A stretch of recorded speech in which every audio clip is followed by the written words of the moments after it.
কি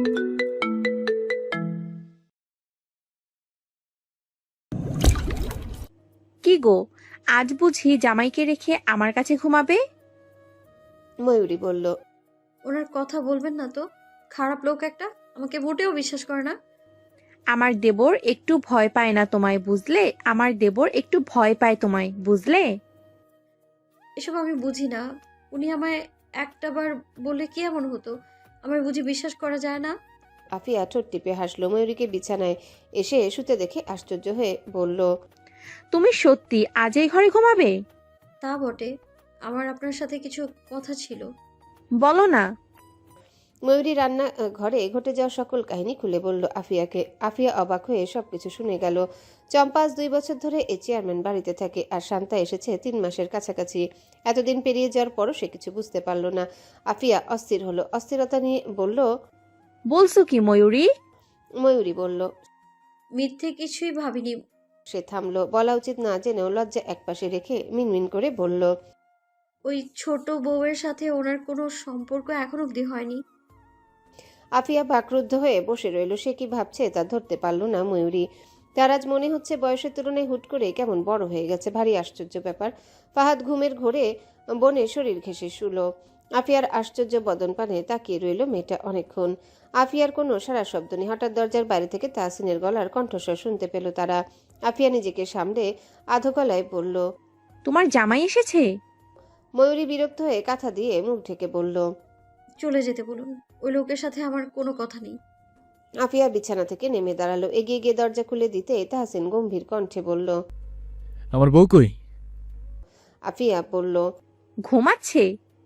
সে মাথা উঁচিয়ে ঘরের ভেতর দৃষ্টি রেখে দেখলো বিছানায় ফাহাদ আর ময়ূরী শুয়ে আছে। সে বেজায় বিরক্ত হলো। রেগে বাক্য বায়না করে হনহনিয়ে নিজের ঘরের দিকে রওনা হলো। পুতুল আজ ভীষণ রেগে আছে বাবার উপর। সে কিছুতেই বাবার ডাকের উত্তর দিল না। তাহসিন বিছানার পাশে মেঝেতে হাঁটু ভেঙে বসলো। পুতুলের পায়ের কাছে বসে আদুরে গলায় বলল। আমা কথা বলবেন না, বাবা কিন্তু কষ্ট পাচ্ছি। পুতুল গাল ফুলিয়ে দাদির মুখের দিকে ফিরল। ঠোঁট ফুলিয়ে বলল। তোমার ছেলেকে চলে যেতে বলো। পাকা বুড়ির কথা শুনে অরুণিমা বেগম আশ্চর্য হলেন। তাহসিন হাই হাই করে বলল। এত রাগ, এতই রাগ? মা বেটি মিলে আজকে আমাকে এত রাগ দেখাচ্ছ? অরুণিমা বেগম হেসে ফেললেন, বললেন। ঠিকই তো আছে, সারাদিন ওদের বকো কেন? তাহসিন আকাশ থেকে পড়ল। বউয়ের সাথে জীবনে গলা তুলে কথা বলেছে বলে তার মনে পড়ছে না। আজকে যা একটু খারাপ ব্যবহার করেছে সে। মায়ের কাছে মুখ ফুটে বেচারা বউয়ের কথা বলতে পারল না। কথা গিলে ফেলে মেয়ের কাছে ক্ষমা চাইল। পুতুল বাবার সঙ্গে যাবে না মানে যাবেই না। শেষে বেচারা হতাশ হয়ে নিজের ঘরে এলো। ঘরটা আজ পুরো ফাঁকা। বউ বাচ্চা কেউ নেই। দুটোই ধরিবাজ মহিলা মানুষ বলে কথা। রাত কোনো রকম পার হলো। ময়ূরী ভোর সকালে উঠে নামাজ শেষে আর ঘুমায়নি। দাদি শাশুড়ির কথায় আফিয়ার সাথে মিলে কাজ করেছে। আফিয়ার মুখটা আজ ভীষণ ভার। সে দরকার ছাড়া একটা কথাও বলছে না। ময়ূরীর কাজ শেষ হতে হতে বেশ সকাল হলো। এখন গোসল করা উচিত। সে ভাবলো তাহসিন দরজা আটকে বোধহয় ঘুমিয়েছে, অথচ লোকটা দরজা চাপিয়ে বিছানায় খালি গায়ে উপর হয়ে ঘুমোচ্ছে। সে মুখ বাঁকিয়ে দরজা লাগিয়ে দিল। আলমারি খুলে দেখে দেখে গাঢ় সবুজ রঙের একখানা শাড়ি বের করলো। সে গোসল সেরে ভেজা কাপড় বারান্দায় মেলে দিয়ে আয়নার সামনে এসে মাথার তোয়ালে খুলে ফেললো। ভেজা চুল ঝাড়া দিতে ঠান্ডা পানির ফোঁটা তাহসিনের চোখে মুখে ছিটকে এলো। তাহসিন পিটপিট করে চোখ মেলে দেখলো গাঢ় সবুজ রঙের শাড়ি গায়ে জড়িয়ে এক কিশোরী ভেজা চুল যত্ন করে মুছে যাচ্ছে। তার ঘুম ছুটে গেল এই দৃশ্য দেখে। ড্যাব ড্যাব করে সামনে তাকিয়ে রইল সে। তাহসিন শুকনো ঢোক গিলল। গলার ভিতর যেন কেউ একটা তুলো গুজে রেখেছে। শব্দ বেরোতে চায় কিন্তু পারছে না। ময়ূরীর চুলের ভেজা পানি গড়িয়ে পড়ছে গলার পাশে, নেমে যাচ্ছে ব্লাউজের গলা বেয়ে। সবুজ শাড়ির আঁচলটা হালকা ভেজা। জানালার রোদ এসে পড়েছে তার কাঁধে। তাহসিন নিঃশ্বাস নিতে ভুলে গেল, যেন মাথার ভেতর কেমন টনটন করে উঠল। চোখ ফিরিয়ে নিতে চাইল কিন্তু পারল না। ময়ূরী তখনও নিজের চুল মুছছে, আয়নায় নিজের প্রতিবিম্বে ব্যস্ত। কিন্তু হঠাৎই নজরে পড়ল পেছনের দিকে তাকিয়ে থাকা একজোড়া চোখ। গভীর স্থির অবাক হয়ে তাকিয়ে আছে ময়ূরী। কিছু বলল না, চুপচাপ নিজের কাজ শেষ করে বড় করে মাথায় কাপড় দিল। সে দরজার দিকে হাঁটা ধরলে তাহসিন তাড়াতাড়ি বিছানা থেকে নেমে বইয়ের সামনে গিয়ে দাঁড়ায়। ডান হাতের আঙ্গুল ময়ূরীর কপালে চেপে ধরে দাঁত চেপে বলে। বড্ড সাহস বেড়ে গেছে তোমার। কোন সাহসে কাল ভাবেই রুমে ঘুমিয়েছো? ময়ূরী দুপা পিছিয়ে গেল, বলল। মন চেয়েছে তাই ঘুমিয়েছি। মন তো কত কিছুই চাই, তাই বলে কি সবকিছু করতে হবে? আমার কাজ আছে, পথ ছাড়ুন। তাহসিন সরে দাঁড়ালো, গম্ভীর কণ্ঠে বলল। যাও, চোখের সামনে থেকে আর আসবে না আমার। ময়ূরী দীর্ঘশ্বাস ফেলে লোকটার দিকে তাকালো। একে তো অন্যায় করেছে, এখন আবার রাগও দেখানো হচ্ছে। লোকটাকে কি করা উচিত? ময়ূরী ভেবে উঠতে পারল না। গোডাউনের চারিপাশে তখন অন্ধকারে তলিয়ে। কোনোভাবে কি লোকজন আগেই টের পেয়ে গিয়েছিল কেউ বা কারা আসছে? নওমান গম্ভীর হয়ে ওয়াহিদকে বলল। আপনি তাদের সাথে কথা ব্যস্ত থাকবেন, আমি ঘুরে ঘুরে সব চেক করব। ওয়াহিদ বলল। ওসব আমি পারবো না, যা কথা বলার আপনিই বলুন। নওমান বিরক্ত হলো, বলল। আপনার ঘটে কি আক্কেল নেই? আমি কিভাবে কথা বলবো? ওয়াহিদ খানিকক্ষণ চুপ থেকে ঠোঁট কামড়ে ধরল। সেই তো, উনি কি করে কথা বলবেন? সে বুক টান টান করে লম্বা শ্বাস টানলো, তীক্ষ্ণ চোখে চারিপাশে চোখ বুলিয়ে বলল। গতকাল এখানে 3টা গাড়ি এসেছিল, খুব সম্ভবত ঢাকা থেকে ভোলু বড়বাজারের ওই বাজারে যাওয়ার পর সেখান থেকে মালগুলো এখানে আসে। আপনি বলতে চাইছেন ভাগে? জি, ভাগেই কাজটা করা হচ্ছে। কে কে হতে পারে? মেম্বারকে কিছুতেই বাদ দেওয়া যায় না, মেম্বারের সাথে আরো অনেকেই জড়িত। নওমান ঠোঁট কামড়ে কোমরে বন্দুক গুজে গম্ভীর গলায় বলল। কাজ শুরু করুন, কোনো ভুল যেন না হয়। সতীপাড়ার দক্ষিণ নদীর পাড়ে একটা বড় গোডাউন আছে। এখানে ঝুটের মাল আনা নেওয়া হয়। আশেপাশে ছোট ছোট দোকান আর পাশে একটা ছোট মসজিদ। নওমান ওয়াহিদের সাথে ভেতরে ঢুকলো, দারোয়ানের সাথে কথা বলে। ওরা ভেতরে ঢুকে দেখলো কিছু জুটের বস্তা গাড়িতে তোলা হচ্ছে। ওরা অফিস রুমে ঢুকলো। সেখানে মহাজন বসে বসে টিভি দেখছিলেন। ওয়াহিদের দেখে কপালে ভাঁজ ফেলে বললেন। আপনারা কে? ওয়াহিদ বলল। আপনি আজাদ মিয়া? জি। কাল রাতে আমার সাথে আপনার কথা হয়েছিল নতুন ডিল নিয়ে। আজাদ মিয়া ব্যস্ত হয়ে উঠে দাঁড়ালেন, চেয়ার টেনে তাদের বসতে দিলেন। তিনি পাশে বসে বললেন। আপনারা এত রাতে এলেন যে? কথা ছিল সকালে আসবেন। ওয়াহিদ বলল। একটু ব্যস্ত ছিলাম, কাজের কথায় আসি। আমি আগে আপনার মালগুলো দেখতে চাচ্ছিলাম, এখান থেকে ঢাকা পাঠানো হবে এসব। আজাদ মিয়া আমতা আমতা করে বললেন। মালিক তো গোডাউনে নেই, উনি না আসলে আমি মাল দেখাবো কি করে? মাল দেখাতে ওনাকে লাগবে কেন? লোকটা রাজি হচ্ছিল না প্রথমে, তারপর বলে কয়ে রাজি করানো হলো। নওমান অফিস রুম থেকে বেরিয়ে পুরো গোডাউনে চক্কর কাটলো। বিশাল বড় জায়গা জুড়ে এই গোডাউন বানানো হয়েছে। সে কপাল কুচকে বাইরে গাড়িতে মাল নেওয়া দেখছিল। ছোট একটা গাড়িতে দুজন লোক ছোট ছোট বস্তা উঠিয়ে দিচ্ছে। নওমান খুব সাবধানে পুরো গোডাউন চেক করলো। সন্দেহ করার মতো কিছুই পেল না। নওমানের মুখের গাম্ভীর্য আরো ঘন হয়ে উঠল। বাইরে থেকে দেখা ঝুটের বস্তাগুলো তার চোখে ঠিক ঝুটের মতো লাগছে না। বস্তার সেলাই ওজন, এমনকি তুলতে থাকা লোকগুলোর আচরণ, সবকিছুতে অদ্ভুত একটা গোপন ভাব, যেন কেউ কোনো নিষিদ্ধ জিনিস আড়াল করছে। সে নিঃশব্দে ওয়াহিদের দিকে তাকালো। ওয়াহিদ একটু দূরে আজাদ মিয়ার সাথে কথা বলছে। নওমান ঠান্ডা গলায় বলল। আমি ভেতরটা আরেকবার দেখি। ওয়াহিদ মাথা নাড়ল। আজাদ মিয়া জোর করে হাসি ফুটিয়ে বললেন। দেখুন দেখুন না, যা আছে সব সেজো সাপ্তা, এখানে কোনো বেআইনি জিনিস নেই। বুটের ব্যবসা তো আপনারাও করেন। নওমান গাড়ির কাছে একটা বস্তার কাছে গিয়ে থামলো। তার তীক্ষ্ণ চোখ প্রতিটা সেলাইয়ের প্রতিটা দাগ খুঁটিয়ে দেখছে। তারপর হঠাৎ একটার উপর আঙ্গুল রাখলো। সেখানে হালকা একটা চিহ্ন, লাল মার্কা দিয়ে টানা ছোট তির্যক দাগ। সে নিচু হয়ে হাত দিয়ে বস্তা চাপলো। ওজনটা ঝুটেছে অনেক ভারী। চোখ সরু করে সে নিচু গলায় বলল। এই বস্তাটা খুলে দেখুন। আজাদ মিয়া তরাক করে উঠলেন। না না, এগুলো কাল ঢাকায় যাবে, খুললে আবার সেলাই করতে সময় লাগবে। আপনারা মাল দেখতে এসেছেন, ভেতরে গিয়ে দেখুন না, এখানে সময় নষ্ট করছেন কেন? নওমান কোনো কথা না বলে কোমর থেকে বন্দুকটা টেনে হাতে রাখলো। গলাটা ঠান্ডা, কিন্তু কণ্ঠে ইস্পাতের মতো দৃঢ়তা। খুলুন। ওয়াহিদ তাড়াতাড়ি এগিয়ে এলো। গোডাউনে তখন দুজন শ্রমিকই ছিলেন। তারা থমকে দাঁড়ালো। একজন কাপ্পা হাতে ছুরি এনে বস্তার মুখ কেটে দিল। এক চিলতে গন্ধ বেরিয়ে এলো, ঝুটের নয় বরং কাঁচা পাউডারের মতো কিছু একটা। নওমান ঝুঁকে ভেতরটা উকি দিল। এক ঝটকায় চোখ কেমন বিস্ফোরিত হয়ে গেল তার। সাদা গুঁড়া ভর্তি ছোট ছোট প্যাকেট, চকচকে সিল করা। ওয়াহিদ বলল। এটা তো ড্রাগস। নওমান ঠোঁট চেপে দাঁত কিরমির করে বলল। কোকেন, বিদেশি চালান। ঢাকা পাঠানোর আগে এখানে আড়াল করে রাখা হয়েছে। আজাদ মিয়ার মুখ শুকিয়ে গেল, কপালে ঘাম। সে তোতলাতে লাগলো। আমি কিছু জানতাম না স্যার, আমি তো। চুপ। নওমানের কণ্ঠ যেন বজ্রের মতো পড়ল। সব জানেন, এখন শুধু মুখ খোলার সাহসটা দেখান। তার হাতের বন্দুক নিচু হয়ে আজাদের বুকে ঠেকলো। কে, কারা মেম্বারের পেছনে আছে? কে চালায় এই গোডাউন? আজাদ মিয়া বুঝতে পারলেন পরিস্থিতি কতটা গুরুতর। বন্দুক বুকে জোরে ঠেসে ধরে বলল।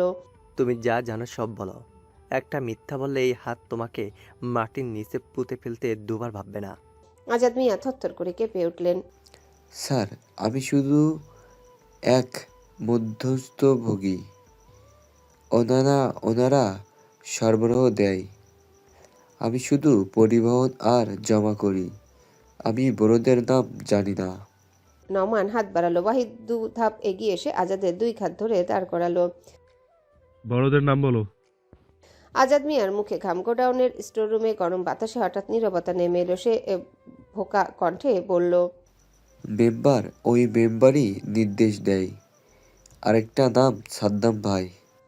নওমানের চোখে আগুন জ্বলল। সে চাচ্ছিল একেবারে চুরমার করে ফেলে সত্য বের করাতে, কিন্তু প্রথমে উপায় সৎভাবে নিতে চাইল। তাই বুকে বন্দুক ঠেকিয়েও মেজাজ ঠান্ডা রাখলো। কিছুক্ষণ চিন্তা করে সে ওয়াহিদকে বলল, আপনার 3 জন আজাদের নিয়ে গাড়িতে বসান। ওকে থানায় নিয়ে গিয়ে বর্তমান পল্টন অফিসে রিপোর্ট করব না, আমি নিজে টেন্ডারটা নিয়ে বিচার করব। কিন্তু ও যদি পালায় বা মিথ্যা বলে? নওমান থেমে গেল। এক নিঃশ্বাস টেনে বলল, বুকে নয়, সোজা মাথা শ্যুট করব। আজাদ মিয়া কাঁদতে কাঁদতে বললেন, প্লিজ প্লিজ, আমি বলছি সব সাদ্দাম ভাই মেম্বার, তারা রাজনীতির জায়গা থেকে এসব কন্ট্রোল করে। ইতিমধ্যে বাইরে 2 জন কর্মচারী পালানোর চেষ্টা করতে ওয়াহিদ চট করে ধরে ফেলল। বাইরে আরো 2 জন অফিসার ভেতরে ঢুকলেন। তাদের মধ্যে একজন পকেটে ফোনটা চট করে ধরে নওমান বের করে আনে। ফোনটা ফ্লিপ করতেই স্ক্রিনে একটা নাম উঠেই আসে, সাদ্দাম খান, সভাপতি, কল রেকর্ড। নওমান ঠোঁট বাঁকালো। ভালো, এটাই দরকার ছিল। হঠাৎ দূর থেকে একটা ভ্যান হর্ন মন্দভাবে গর্জে উঠল। বাইরে 4-5টা ছায়ামাখা মানুষ দ্রুত ভ্যান থেকে নেমে আসে। হাতে আছে তীক্ষ্ণ কাঠের লাঠি আর ছোট একটা পিস্তল। তারা কারোর সঙ্গে কথা না বলে সরাসরি অফিস রুমের দিকে ঝাঁপ দেয়। নওমান এক ঝটকায় বন্দুক গুজে এগিয়ে গেল। ঘোড়া গাড়ির মতো হঠাৎ পরিস্থিতি তীব্রতা নিল। নওমান বুঝলো এই গোডাউনের পেছনে কেবল ছোট একটা চক্র নেই, বড় কোনো সুরেলা ব্যক্তি আছে। রাজনীতির সাথে সাধারণ মানুষের নামও জড়িত। সে জানতো এখনই হাত সরালে সব উবে যাবে। তাই দ্রুত সিদ্ধান্ত নিল প্রাথমিক কাগজপত্র জব্দ করাও জরুরি। ওয়াহিদকে পাশে ডেকে বলল, আজাদ মিয়াদের কাছ থেকে ফোন আর লিস্ট নিন। যারা পালাতে চাইছে তাদের আটকে রাখুন। আমি বাইরে দেখছি, আর ভেতরে কেউ আছে নাকি সেটাও দেখুন। ভোরের আলো ফুটেছে তখন। মাহাতাব 2 দিন ধরে বাড়িতে নেই। আফিয়ার হাজারটা প্রশ্নের উত্তর শুধু মাহাতাবের কাছেই আছে। কি করে জানবে সে? আফিয়া অস্থির হয়ে কাল সারাদিন কাজ করেছে। আজ ভোর সকালে নামাজ শেষে বারান্দায় গিয়ে অনেকক্ষণ দাঁড়িয়েও থেকেছে। অপেক্ষা করেছে লোকটার জন্য, সে আসেনি। হঠাৎ চোখে পড়ল তাহসিন এই 7 সকালে বাড়ি ফিরছে, হাতে ব্যান্ডেজ নেই। সে আতঙ্কিত হয়ে ঘর থেকে দৌড়ে বের হলো। তাহসিন সদর দরজার কাছে আসার আগে আফিয়া দরজা খুলে দিল। সে চিন্তিত হয়ে ডান হাতের বড় ব্যান্ডেজ দেখে বলল, কি হয়েছে তোমার? হাত লাগলো কি করে? তাহসিন শুষ্ক ঠোঁট ভিজিয়ে বাড়ির ভেতরে পা রাখলো। ক্লান্ত শরীরটা সোফায় ছেড়ে দিয়ে বলল, একটু পানি খাবো। আফিয়া শিগগির গিয়ে পানি নিয়ে এলো। তাহসিন পানি খেয়ে লম্বা শ্বাস টানল। আফিয়া পাশে এসে বসে মাথার কাপড় ঠিক করে চিন্তিত হয়ে বলল, বলো দেখি ভাই, কি আকাম করে এলে? হাত লাগলো কেমনে? তাহসিনের শরীরে চরচর ভাব। ওর লাল চোখ দেখে সেটা অনুমান করতে পারল আফিয়া। হাত বাড়িয়ে কপাল স্পর্শ করে দেখল, সত্যি শরীরটা ভীষণ গরম। তাহসিন বলল, তুমি কিছু খাওনি? সিঁড়ি বেয়ে তখন শান্তা নামছিল। ওদের ওভাবে বসে থাকতে দেখে বলল, শেষে জামাই রেখে দেবরের পিছনে পড়লে নাকি বড় বউ? আফিয়া তরাক করে সামনে তাকালো। তাহসিন চোখে কাঠিন্য এনে চুপ করে রইল। শান্তা এগিয়ে এলো, বলল, দেবরের ঘর ভাঙতে চাইছো নাকি বড় বউ? আফিয়া দাঁত চেপে বলল, মুখ সামলে কথা বলো। কেন মুখ সামলে কথা বলবো? দেবরজির ঘরে কি বউ নেই? সে থাকতে তোমার এত কেন দরদ? তাহসিন চোখ নামিয়ে শক্ত গলায় বলল, নেহাত আপনি আমার বড় ভাইয়ের বউ, নাহলে আমার থেকে খারাপ আর কেউ হতো না, বিশ্বাস করুন। শান্তা তেতে উঠে গলা চওড়া করে বলল, তলে তলে তো ঠিকই আকাম করে বেড়াও দেবরজি, তখন তো কিছু হয় না, আর আমি বলেছি বলেই দোষ হয়ে গেল। তাহসিন এবার চোখ তুলে তাকালো, দাঁত চেপে বলল, আপনি কাকে নিয়ে কি বলছেন আদৌ জানেন? পাশে থেকে দেখছেন সে আমার বোনের মতো, এমন নোংরা কথা বলতে মুখ বাজে না? আফিয়া শান্তাকে পাত্তা না দিয়ে বলল, ভাই তুমি চিৎকার করো না। শান্তা মেজাজ দেখিয়ে বলল, লাজ লজ্জার মাথা কি এখন নাটক করছো তোমরা? ময়ূরী নামাজ শেষে ঘরে পড়তে বসেছিল। বাইরে থেকে হালকা শব্দ পেয়ে সে ঘর থেকে বের হলো। সিঁড়ির মাথায় এসে তিনজনের কথা কাটাকাটি শুনে নিচে নেমে এলো। তাহসিনের হাতের দিকে তাকিয়ে আটকে উঠল মেয়েটা। তাড়াতাড়ি এগিয়ে এসে তাহসিনের হাত মুঠোয় নিয়ে বলল, কি হয়েছে আপনার? হাতে আঘাত পেলেন কি করে? তাহসিন কিছুই বলল না, চুপচাপ বসে রইল। ময়ূরীর হাতে ধরা ব্যান্ডেজ পরা হাতটা কেমন ভার হয়ে আছে যেন। চোখে রক্তিম রেখা, মুখে গাম্ভীর্য, রাগে গলা শুকিয়ে গেছে, তবু সে একটা কথাও বলল না। ময়ূরী নিচু গলায় বলল, আপনি রাগ করছেন? আমি তো চিন্তায়। তাহসিন হঠাৎ হাতটা টেনে নিল, চোখ তুলে তাকালো না। আমি ঠিক আছি। কণ্ঠটা ছিল ঠান্ডা, তবু ভেতরে কেমন ইস্পাতের কাঠিন্যতা লুকিয়েছিল। আফিয়া হালকা কাপা গলায় বলল। তাহসিন এবার হালকা কাশি দিয়ে উঠে দাঁড়ালো। ভাই তুমি এমন করছো কেন? সে ধীরে ধীরে সিঁড়ির দিকে হাঁটা দিল। ওর চোখে ছিল গভীর ক্লান্তি। পেছন থেকে শান্তার কণ্ঠ বাজলো, কটাক্ষে ভরা বিষ মেশানো শব্দ। জামাইকে যখন আঁচলে বেঁধেই রাখতে পারবে না, তখন বিয়ে করেছিলে কেন ময়ূরী? সবাই স্তব্ধ। কথাটা যেন ছুরি হয়ে বাতাস চিরে গেল। ময়ূরীর মুখ কঠিন হলো। তাহসিন পা থামিয়ে ঘুরে দাঁড়ালো, চোখ লালচে, গলাটা ভারী হয়ে উঠল। আমি ঠিক আছি। আপনি সীমা ছাড়িয়ে যাচ্ছেন ভাবি। শান্তার ঠোঁট বাঁকিয়ে বলল, আমি যা সত্য তাই বলছি। এ বাড়িতে এখন কে কাকে আঁচলে বাঁধছে সেটা তো চোখেই দেখা যায়। তাহসিনের মুঠি শক্ত হয়ে উঠল। আফিয়া তাড়াতাড়ি এগিয়ে এসে বলল, ভাই থামো, ওর কথায় কান দিও না। তাহসিন কিছু বলার আগে ময়ূরী শক্ত গলায় বলল। আপনি কি বলতে চাইছেন স্পষ্ট করে বলুন। শান্তা দাঁত চেপে বলল, জামাই কোথায় যায়, কি করে, সেসবের খেয়াল রাখো? ঘরে শেয়ালের কাছে মুরগি দিয়ে রেখেছো কেন? আমার স্বামী কোন শেয়ালের কাছে গিয়েছেন ভাবি? আপনার কাছে গিয়েছিল কি? আমার জানা মতে এ বাড়িতে আপনি ছাড়া আর কেউ, মানে আর কোনো শেয়াল থাকে না। শান্তা গলা উঁচিয়ে বলল, মুখ সামলে কথা বলো মেয়ে। আপনি নিজের সীমায় থেকে কথা বলুন। কোন অধিকারে আজে বাজে কথা রটাচ্ছেন আপনি? আমার থেকে আপনি ভালো চেনেন আমার স্বামীকে। হ্যাঁ, গিয়েছিল কি আপনার কাছে? এবারই শেষ। আরেকবার এমন ধরনের মন্তব্য করলে আমি ভুলে যাবো আপনি সম্পর্কে আমার যা হন। আফিয়ার ঠোঁট জুড়ে হাসি। ময়ূরী তাড়াতাড়ি এগিয়ে গেল তাহসিনের কাছে। তাহসিন আশ্চর্য হয়ে বইয়ের কথা শুনছিল। এই মেয়ে যে এত পাকা পাকা কথা বলতে পারে তার জানা ছিল না।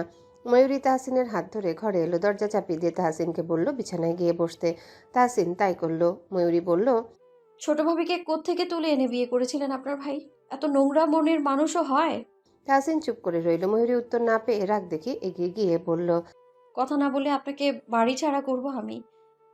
অসভ্য লোক, কথা কেন বলছেন না? কোথায় গিয়েছিলেন আপনি? ঘরে যে বউ আছে সেই খেয়াল আছে আপনার? বাইরে যাওয়ার আগে একটাবার আমাকে বলে যাওয়া যায় না? তাহসিন হঠাৎ মৃদুস্বরে বলল, কিসের বউ? আমার বউ আমাকে ত্যায্য করেছে। তামাশা করছেন আমার সাথে? সাত সকালে কোত্থেকে ফিরেছেন আপনি? আর এই হাতে আঘাতই বা পেলেন কি করে? তাহসিন নাকমুখ কুচকে বলল, এমন ডাইনির মতো চিৎকার করছো কেন? জামাই অসুস্থ, কই একটু সেবা যত্ন করবে, তা না করে আমার উপরে রাগ যাচ্ছে। আমি ডাইনি? হুম, আমি কি? ডাইনি। আপনার কত বড় সাহস, আপনি আমাকে ডাইনি বলছেন? তাহসিন গাল ফুলিয়ে রেখেছে। বইয়ের ঝাড়ি খেতে আপাতত তার মন চাচ্ছে না। ময়ূরী আজ ভীষণ রেগে আছে। সে দাঁত চেপে বলল, আমার ধারের কাছে যদি আপনাকে আরেকটা বার দেখেছি তাহলে আপনার হাত, অন্য হাতটাও ভেঙে গলায় ঝুলিয়ে দেবো আমি। ময়ূরী রেগে মেগে বিছানায় ঘুমিয়ে থাকা ফাহাদকে ডেকে উঠল। তাহসিন চোরা চোখে বইয়ের রাগ দেখে শুকনো ঢোক গেল। হালকা গলাকে সে বলল, ডাইনির মতো করলে এখন ডাইনি বলতে পারবো না? ময়ূরী ফুঁসে উঠল। বিছানায় বালিশ নিয়ে ছুঁড়ে মারল তাহসিনের দিকে। তাহসিন আশ্চর্য হয়ে সোজা হয়ে বসলো, বলল, তুমি আমায় মারছো? জামাইয়ের গায়ে কেউ কোনোদিন হাত দেয়? ময়ূরীর শরীর দাউ দাউ করে জ্বলছে রাগে। ফাহাদ নাক ডেকে নিশ্চিন্তে ঘুমাচ্ছে। তাহসিন অভিমানী চোখ ফিরিয়ে নিল, গমগমে কণ্ঠে বলল, রাগ করেছি আমি। কোনো বউটো আমার লাগবে না। আমি আরেকটা বিয়ে করব। ময়ূরী দাঁত চেপে বিছানায় উঠে এলো। তাহসিনের ফিরিয়ে রাখা মুখ নিজের ছোট ছোট হাত দিয়ে চেপে ধরে নিজের দিকে ফেরালো। তাহসিন হতভম্ব বইয়ের এহেন কাণ্ডে। চোখ আকারে বড় হয়ে এসেছে তার। ময়ূরী এমনভাবে চোয়াল চেপে ধরেছে, মনে হচ্ছে সব রাগ এই মুখের উপরেই ঝাড়ছে।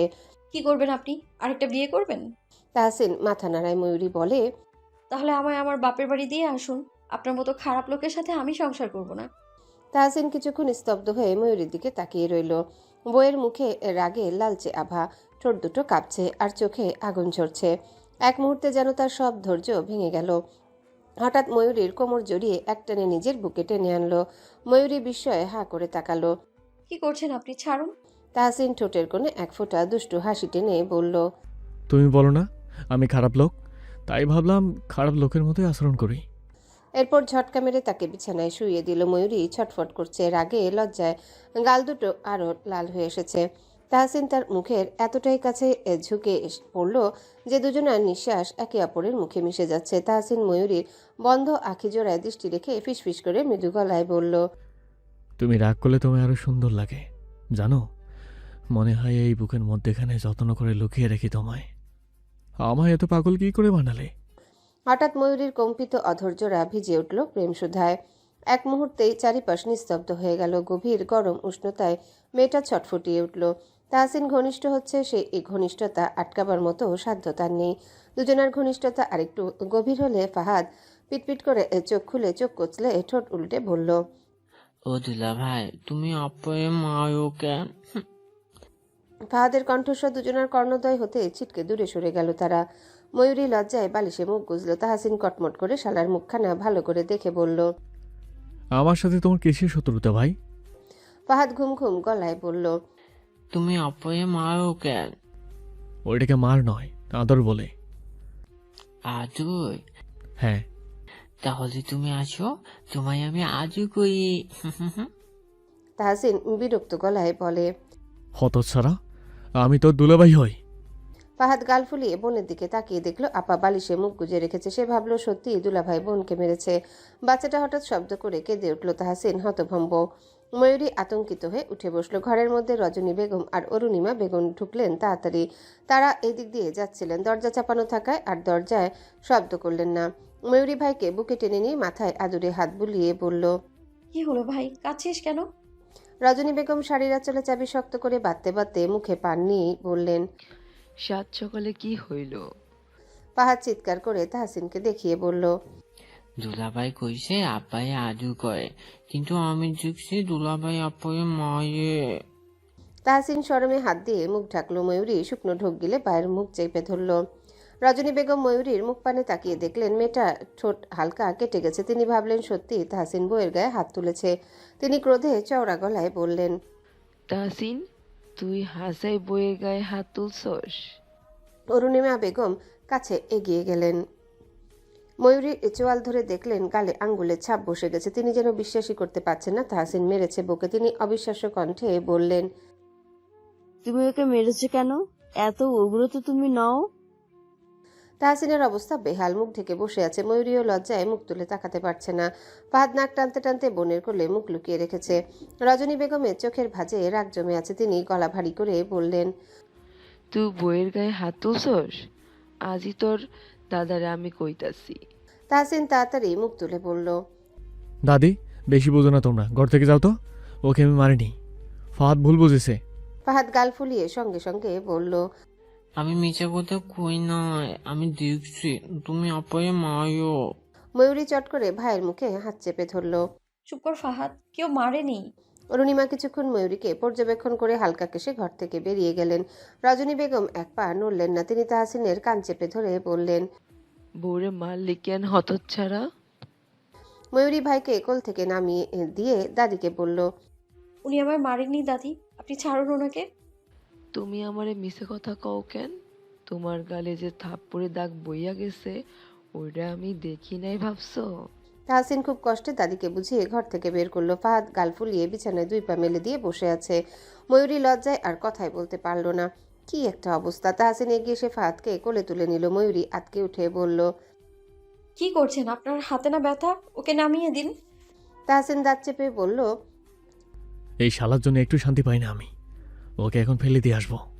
ফাহাদ তাহসিনের গলা জড়িয়ে ধরে গালের সাথে গাল লাগিয়ে আদুরে গলায় বলল, আমায় ফালাই দিলে আপা তোমায় মারবে। তাহসিন বোধহয় বাচ্চাটার এত আদর দেখে একটু গলে গেল। শান্ত হয়ে বিছানায় নামিয়ে দিল ওকে। তারপর ময়ূরীর মুখখানা মুঠোয় নিয়ে শান্ত গলায় বলল, ব্যথা পেয়েছো? ময়ূরী লাজুক চোখ নামিয়ে মাথা নাড়িয়ে না বলে। তাহসিন বলে, তোমাকে বিয়ে করে বড্ড জ্বালায় পড়েছি মেয়ে। আমি কি বিয়ে করতে বলেছিলাম? আপনি তো দেখতে গিয়ে তুলে নিয়ে এলেন। বেচারা দুঃখ বলার মতো কেউ নেই। বাচ্চা একটা মেয়েকে বিয়ে করে বিপদে পড়েছে। পরের দিন সকালে ময়ূরীকে নিয়ে তাহসিন স্কুলে এলো। টেস্ট পরীক্ষার ব্যাপারে কথা বলতে এসেছে সে। সামনের সপ্তাহে পরীক্ষা শুরু। স্কুলের প্রিন্সিপাল রুমে তাহসিন বসে বসে কথা বলছে। ময়ূরী রুমের বাইরে দাঁড়িয়েছিল। দূর থেকে দুজন মেয়ের সাথে শবনম ছুটে এলো এদিকে। ময়ূরীকে দেখে শবনম জড়িয়ে ধরে বলল, কতদিন ধরে তোকে দেখি না, আজ স্কুলে এলি যে? ময়ূরী বলল। উনি স্কুলে এসে কথা বলতে চাইছিলেন। সাথে থাকা একটা মেয়ে ময়ূরীকে ভালো করে দেখলো। শুনেছিল চেয়ারম্যান বাড়ির ছেলের সাথে তার বিয়ে হয়েছে। শরীরে জড়ানো শাড়ি, গয়না দেখে সেটাই মনে হচ্ছে। সে বলল, উনি আবার কে? শবনম বলে, ওর জামাই। উনি এসেছেন নাকি? ময়ূরী মাথা নাড়িয়ে প্রিন্সিপালের রুমের দিকে ইশারা করে বলে, ওই যে কালো শার্ট পরে বসে আছেন, কেন মানাচ্ছে না? পাশের মেয়েটা ঠোঁট টিপে বলল, শ্যামলা লোকটা, উনি তোর জামাই? ময়ূরী মাথা নাড়ায়। মেয়েটা বলে, তোর সাথে একটুও মানায়নি, লোকটার সাথে তোকে মানাচ্ছে না। ময়ূরী হাসি খুশি মুখটা গম্ভীর হলো, বলল, তুই কত সুন্দর, ফর্সা, আর উনি? তখন প্রিন্সিপালের রুম থেকে তাহসিন বেরিয়ে আসতে আসতে ময়ূরীর পাশে এসে ওর হাত মুঠোয় নিয়ে বলে, বামন হয়ে চাঁদে হাত দিয়েছি শালি সাহেবা, চা যে আমার বুকে এসে স্থান করেছে, আপনাদের বুঝি হিংসা হচ্ছে? মেয়েটা থমথমে খেয়ে গেল। ময়ূরী মাথা উঁচিয়ে মাথার ঘুমটা ঠিক করে বলল, আল্লাহর সৃষ্টিকে এভাবে ব্যঙ্গ করতে নেই। আমার স্বামী আমার কাছে দুনিয়ার সবচেয়ে সুদর্শন পুরুষ, সেটা তোদের চোখে কালো লোক হোক কিংবা অসুন্দর। তাহসিন ঠোঁট টিপে হাসলো। ময়ূরী তাহসিনকে নিয়ে স্কুলের গেট দিয়ে বেরিয়ে এলো হাত ধরে। ময়ূরীকে নিয়ে তাহসিন অটোতে উঠেছে। ময়ূরী চোখ তুলে একবার শ্যামবর্ণ পুরুষটার দিকে চোখ রাখলো। লোকটা শ্যামলা কিন্তু ভীষণ সুন্দর। চোখগুলো ময়ূরীকে খুন করার জন্য যথেষ্ট। ছাইরঙা ঠোঁটের ভাঁজেও এক অদ্ভুত আকর্ষণ আছে। লোকটা কিছুটা সাহেব বাবুদের মতো দেখতে, সবসময় সাহেবদের মতো পরিপাটি হয়ে থাকে।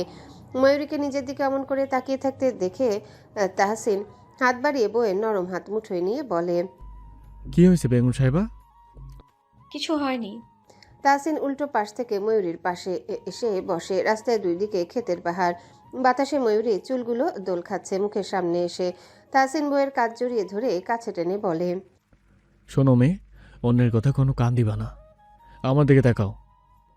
ময়ূরী তাকায়। তাহসিন চোখে চোখ রেখে বলে, আল্লাহর সৃষ্টি সব কিছুই সুন্দর, সবাইকে যে সবার ভালো লাগবে তেমন কোনো কথাই নেই। ওদের কথা খারাপ লেগেছে তোমার? ময়ূরী মৃদু গলায় বলে। মানুষের ভাবনা চিন্তা কত বিশ্রী হয়। তাহসিন হেসে ফেলল। ময়ূরী সেই হাসির দিকে তাকিয়ে বলল, কিন্তু ওদের কথা আমার মোটেও খারাপ লাগেনি। পুরো দুনিয়ার কাছে আপনি জঘন্য হলেও আমার কাছে শ্রেষ্ঠ আর সুদর্শন পুরুষ, আমার একান্ত হালাল পুরুষ মিসবাহ তাহসিন সওদাগর। এমন সুখময় মিষ্টি স্বরের কথা যেন তাহসিন এর আগে কখনো শোনেনি। বইয়ের কথা শুনে বুক ফুলে উঠল আনন্দে। এই তো একটুখানি প্রাপ্তি। সে ময়ূরীর মুখে এইটুকু ছোট একটা কথাই তো শুনতে চেয়েছিল এতদিন। একটু ভরসা, একটু ভালোবাসা আর একটু যত্ন। অটোটা তখন গ্রামে সরু পথ ধরে এগিয়ে চলেছে। চারিপাশে গাছের পাতা দুলছে। বাতাসে দূরের খালে সূর্যের সোনালি আলো পড়ে চকচক করছে। ময়ূরীর আঁচল হাওয়ায় উড়ে এসে তাহসিনের গালে ছুঁয়ে যাচ্ছে। মুহূর্তটুকু যেন থেমে রইল দুজনার মাঝখানে। ময়ূরী আলতো করে তাহসিনের কাঁধে মাথা রাখলো। ময়ূরী নিঃশব্দে চোখ বন্ধ করলো। মুখের কোণে হাসির রেখা ফুটে উঠল। দুজনের দেহে মনে নিঃশ্বাসে তখন এক মিষ্টি শান্তি ছেয়ে গেছে। বাইরের পৃথিবী যেন থেমে গেছে কেবল তাদের দুজনকে জায়গা দিতে। অটো ধীরে ধীরে বাজার পেরিয়ে গেল। লালচে আকাশে পাখির শাড়ি উড়ে যাচ্ছে বাড়ির পথে। সেই মুহূর্তে দুজনার হাত মুঠোয় বন্দি রইল শব্দহীন অথচ হাজার কথা চেয়ে গভীর এক ভালোবাসার প্রতিশ্রুতি নিয়ে। ময়ূরীর চোখে তাহসিন, আর তাহসিনের বুকের ভেতর শুধু তার কিশোরী বধূ ময়ূরী। ওরা ময়ূরীর বাবার বাড়ির রাস্তায় গাড়ি থামালো। তাহসিন ভাড়া মিটিয়ে মিষ্টি আর ফলের প্যাকেট ধরে ময়ূরীর আশ্চর্য বদন দেখে মুচকি হেসে বলল, আব্বা কাল রাতে কল করেছিলেন, আম্মা তোমায় দেখতে চাইছে। ময়ূরী অবাক হয়ে বলল, আমাকে যে কিছু বললেন না? আগে গাড়িতে চড়ো, তারপর কথা হবে। ওরা ফরাজি বাড়ি ঢুকতে বারান্দা থেকে মধু দৌড়ে এলো চিৎকার করে। ময়ূরীকে জাপটে জড়িয়ে ধরে বলল, সেই সকাল থেকে অপেক্ষা করছি তোর জন্য, এখন সময় হলো আসার। ঘরের ভেতর থেকে ফিরোজা বেগম বেরিয়ে এলেন মাথায় কাপড় দিতে দিতে। তাহসিন সালাম দিল তাকে। তিনি ব্যস্ত হয়ে তাহসিনকে ঘরে নিয়ে এলেন। ময়ূরী আস্তে ধীরে ঘরে প্রবেশ করলো। ফিরোজা বেগম মধুকে বললেন ঠান্ডার ব্যবস্থা করতে। তাহসিন হাত মুখ ধুয়ে এলো কলপার থেকে। ফিরোজা বেগম গামছা এগিয়ে দিলেন, বললেন, ফাহাদকে কেন নিয়ে এলে বাবা? ছেলেটা তো অনেক দিন থাকলো। ময়ূরী বলল, ওকে আমার কাছেই রেখে দিই। ফিরোজা বেগম হাসলেন। জামাই বাড়ি ভাইকে নিয়ে রাখবি, লোকে কি বলবে? ময়ূরী প্রতিবাদ করে বলল, লোকের ধার ধারি না আমি। লোকে এসে আমায় একবেলার ভাত জুটিয়ে দিয়ে যাবে না। আরে বাবা, রেগে যাচ্ছিস কেন? এমনটা হয় না। কয়েকদিন পর পর গিয়ে না হয় থেকে আসবে, ওকে বাড়ি দিয়ে যাস। তাহসিন বলল, আম্মা, ওই বাড়িতে ময়ূরের পরিচিতি কেউ নেই? আপনি তো জানেন আপনার মেয়ে কেমন, এক ঘরে একটা মেয়ে, কারোর সাথে সেইভাবে কথাও বলে না। তাই ফাহাদ কালকে ওর ভালো হয়। তাছাড়া পুতুলও খেলার একজন সঙ্গী পেয়েছে। ও কিছুদিন থাকুক, কয়েকদিন পর তো আমরা ঢাকায় চলে যাচ্ছি। ফিরোজা বেগম বললেন, তোমার শ্বশুর আব্বা তো চাইছেন না ফাহাদ ওখানে বেশি দিন থাকুক, তুমি বরং ওকে দিয়ে যেও বাবা। ময়ূরী মুখ কালো করে বসে রইল। ফাহাদ ছোট ছেলে, সব থেকে বেশি ময়ূরীর কাছেই থেকেছে। ছোট ভাইটা বোন বলতে পাগল। ময়ূরী চেয়েছিল ফাহাদকে সে নিজের কাছে রাখবে, কিন্তু মা বাবার কাছে থেকে তো এভাবে রাখা যায় না। তাহসিন বলল। আর কয়েকটা দিন থাকুক আম্মা। ফিরোজা বেগম আর কথা বাড়ালেন না। তিনি দুপুরের খাবারের ব্যবস্থা করতে বের হলেন ঘর থেকে। মধুর ঘরের দরজার সামনে ওয়াহিদ বুকে হাত গুজে দাঁড়িয়ে আছে, দরজায় হেলান দিয়ে। ঠোঁটের কোণে দুষ্টু হাসি। ময়ূরী ওয়াহিদকে দেখে বলল, ভালো আছো? ওয়াহিদ এগিয়ে আসতে আসতে ঠোঁটে হাসি টেনে বলল, তুই নেই, ভালো থাকি কিভাবে? তোর বজ্জাত বোন তো আবার যত্ন নেয় না। তাহসিন তেলে বেগুনে জ্বলে উঠল। ঠোঁট চেপে গম্ভীর চোখে ওয়াহিদকে দেখে বলল, আপনাকে ভালো থাকতে কে বলেছে ভাই? আরে দুলা ভাই, আপনি রেগে যাচ্ছেন কেন? আপনি কথা কম বলুন।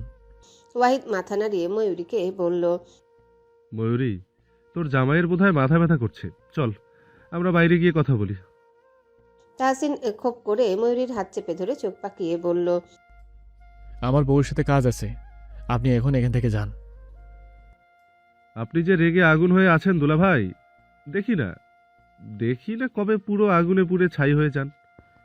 তাহসিন ঠান্ডা গলায় বলল, আমি ছাই হলে সমস্যা নেই, তবে কেউ যদি আমার আগুনে পা দিতে চায় তার অবস্থা কেমন হয় সেটা আপনি ঠিক টের পাবেন। ওয়াহিদ কটমট করে বলল, অত ভয় দেখানোর দরকার নেই। আপনি কি আমার বোনকে বন্দি করে রাখতে চাচ্ছেন? তাহসিন মৃদু হেসে বলল, বন্দি না ভাই, নিরাপদে রাখবো। আমি আমার বউকে যথেষ্ট পরিমাণে স্বাধীনতা দিয়েছি। ময়ূরী দুজনের কথা কাটাকাটি দেখে বলল, দুইজনই থামো, মা বাইরে আছেন, কেউ শুনলে কি বলবে? ওয়াহিদ মুখ বাঁকিয়ে ঘরের বাইরে চলে গেল। তাহসিন বলল, খবরদার, ওই লোকের ধারে কাছে যাবা না তুমি। ময়ূরী বিরক্ত হলো। তাহসিন যে কেন ওয়াহিদকে সহ্য করতে পারে না সেটা সে আজ অব্দি বুঝতে পারল না। ওয়াহিদ ঘর থেকে বেরিয়ে দেখলো রান্নাঘরে মধু আঁচল কোমরে গুজে ঠান্ডা শরবত বানাচ্ছে। কোমর সমান চুলগুলো আলগা করে মাথায় খোপা করা। অবাধ্য নারীর অবাধ্য চুলগুলো প্রায় মুখের সামনে এসে তাকে বিরক্ত করছে। রান্নাঘরের দরজার পাশে ওয়াহিদ স্থির হয়ে দাঁড়িয়ে রইল। মধুর দিকে তাকিয়ে থাকাটা যেন তার নিজেরই অজান্তে ঘটে যাচ্ছে। চুলের খোপা থেকে দু একটা অবাধ্য গোছা বের হয়ে গাল ছুঁয়ে নেমে এসেছে। মুখের কোণে এক ফোঁটা ঘাম টলমল করছে। আঁচল কোমরে গুজে চোখ নামিয়ে ঠান্ডা শরবত নাড়ছে সে। আলগা আলোয় মেয়েটার মুখে অদ্ভুত শান্তি, যেন দুপুরের গরমেও এক ফোঁটা শীতল হাওয়া বয়ে যায়। ওয়াহিদের বুকের ভেতরে কেমন একটা অচেনা দোলা দুলে উঠল। এই মেয়েটাকে তো সে প্রতিদিন দেখে, তবু আজ কেন এত নতুন লাগছে? কেন মনে হচ্ছে রান্নাঘরে ধোয়া নয়, বরং চোখের সামনে যেন কোনো রূপকথার দৃশ্য নেচে বেড়াচ্ছে।